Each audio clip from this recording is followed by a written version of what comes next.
ধারাবাহিকের শুরুতে আমরা দেখতে পাই অফিসে দীপ ঝাঁপিকে তার বসার জায়গা দেখিয়ে দেয় এবং বলে আজ থেকে তুই এই চেয়ারে বসবি।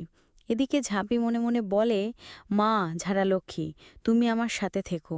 আমার একটা চাকরির দরকার ছিল, কাজের খুব দরকার ছিল, সেটা তুমি আমাকে জোগাড় করে দিয়েছো। অন্যদিকে দীপ বলে, এত কি ভাবছিস ঝাঁপি? ইনকা তোকে অফিসে আসতে নিষেধ করেছিল বলে তুই আমার উপর খুব রেগেছিলে, তাই না? কিন্তু বিশ্বাস কর, এটা আমি কখনোই চাইনি। আমি জানি সবসময় কারো ভালো সময় যায় না। আমারও একটা সময় ছিল। তোরই এমন পরিস্থিতির মধ্যে দিয়ে আমাকে যেতে হয়েছে। কিন্তু আজকে তোর সে অবস্থা, আমি তোর বাবারই পরিস্থিতিতে সবসময় তোর পাশে আছি। তুই একদম চিন্তা করবি না। এমনকি দীপ এটাও বলে যে তোর জায়গায় অন্য কেউ থাকলে থেকে টাকাটা নিয়ে যেত, কিন্তু তুই সেটা নিসনি। তোর সততা দেখলে আমি খুবই মুগ্ধ হই। তুই আমার চোখে অনেক উঁচুতে উঠে গেছিস ঝাঁপি। তখন ঝাঁপি বলে, যেটা আমার যোগ্য না সে প্রাপ্য আমি কেন নেব? যেদিন আমি যোগ্যতা অর্জন করতে পারবো সেদিন আমি টাকাটা নেব।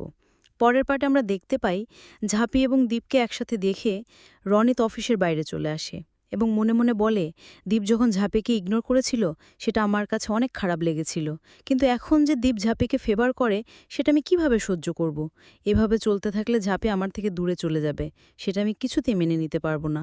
একটু পরে ইনকা এসে করে, রনিত, তুমি ঝাঁপিকে ভালোবাসো তাই না? তখন রনিত বলে, তুমি এসব কি বলছো? তুমি কিভাবে বুঝলে? ইনকা বলে, আমি সবকিছুই নোটিশ করেছি। দীপ এবং ঝাঁপের পাশাপাশি থাকাটা যেটা তো আমি নোটিশ করেছি, খেয়াল করেছি, ঠিক তোমার বেলাও তেমনটাই। তখন রনিত বলে, ভাবিকে আমি শুধু ভালোবাসি না, অনেক দিন ধরেই ওকে আমি খুব ভালোবাসি, কিন্তু ধাপি তো দীপকে ভালোবাসি। তবে আমি ঝাঁপিকে একবার প্রপোজ করেছিলাম, সেটাও ইগনোর করেছে। তখন ইনকা বলে, তুমি যেহেতু ঝাঁপিকে ভালোবাসো সেক্ষেত্রে তুমি ওকে বিয়ে করে নাও। এরপর রনিত বলে, ঝাঁপি তো আমাকে ইগনোর করে, ও কখনোই আমার সাথে ওর বিয়েটা মেনে নেবে না, তাহলে কিভাবে আমি ওকে বিয়ে করব? পরবর্তীতে ইনকা বলে, তোমাকে কে বলেছে ঝাঁপির পারমিশন নিয়েই বিয়ে করতে হবে? প্ল্যান সাজাতে হবে, আমাদের প্ল্যান অনুযায়ী ঝাঁপিকে তোমার বিয়ে করতে হবে। দুজনকে আলাদা করতে হলে ঝাঁপিকে এখান থেকে সরাতে হবে। পরের পাটে দীপ, ইনকা, রনিত অফিসের সবাইকে ডেকে বলে, ইনকা দুদিনের জন্য কলকাতায় যাচ্ছে। এ দুদিন আমাদের কিভাবে কাজ করতে হবে সেটা আমাদের সাজিয়ে নিতে হবে। এরপর ইনকা বলে, হ্যাঁ, তাহলে আমিও একটু নিশ্চিন্ত থাকতে পারবো। পরবর্তীতে দীপ বলে, আমাদের প্রতিটা গ্রামের মানুষকে গিয়ে বোঝাতে হবে কিভাবে লোন দেওয়া যায়, কোন পরিস্থিতিতে পড়লে লোন নেওয়া যায়।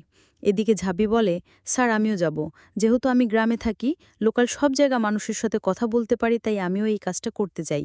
তখন দীপ বলে, তুই তো হেড অ্যাকাউন্টিং, কোম্পানির অ্যাকাউন্টিং ছেড়ে তুই কি গ্রামে গঞ্জে গিয়ে মানুষের সাথে কথা বলবি?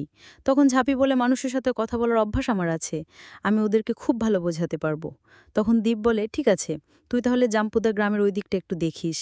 এদিকে ইনকা মনে মনে বলে, এই মেয়েটা সবসময় আগে আগে কথা বলতেই হবে, যে প্রথম থেকে শুধু আগে আগে কথা বলে। অন্যদিকে রনিত কিন্তু ইনকাকে ডেকে বলে, এটাই হচ্ছে সুযোগ, ঝাঁপি যখন জাম্পতা গ্রামে যাবে তখনই আমাদের প্ল্যানটা সাজাতে হবে।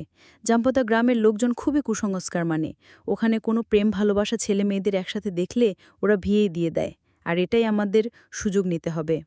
পরের সিনে রনিত জাম্পতা গ্রামে গিয়ে গুন্ডাদের কাছে সমস্ত প্ল্যান বুঝিয়ে দেয় এবং এটাও বলে যে বিয়ের জন্য অনেক সুন্দর মতো জিনিসপত্র কিনতে হবে, আমার বিয়ে বলে কথা। এদিকে আমরা দেখতে পাই ঝাঁপি কাজের জন্য তার বাবা মার থেকে আশীর্বাদ নিয়ে স্কুটিটা বেরিয়ে যায়। অন্যদিকে রনিত তার মায়ের আশীর্বাদ নিয়ে কাজের জন্য বেরিয়ে যায়। শেষ সিনে আমরা দেখতে পাই ঝাঁপি জাম্পাতা গ্রামের মানুষের সাথে লোনের সার্ভার নিয়ে কথা বলে। সেই সবাই গুন্ডাগুলো ঝাঁপিকে দেখে ঝাঁপির স্কুটের তেলের পাইপটা কেটে দেয়, যাতে মাঝপথে ঝাঁপি আটকে যায়। আগামী পর্বে আমরা দেখতে পাবো ঝাঁপিকে গুন্ডাগুলো তাড়া করে এবং সেই সময় দ্বীপ এসে ঝাঁপিকে বাঁচিয়ে নেয় এবং একটা অন্ধকার রুমে আটকে থাকে। গ্রামের লোকজন দ্বীপ এবং ঝাঁপিকে একসাথে দেখে বলে, এখানে প্রেম করা হচ্ছে, ওদের দুজনকে বিয়ে দিয়ে দেওয়া হোক। তো দর্শক, এই ছিল লক্ষ্মী ঝাঁপি ধারাবাহিকের আজকের আপডেট। পরবর্তী আপডেট সবার আগে পেতে আমাদের চ্যানেলটি এখনই সাবস্ক্রাইব করুন।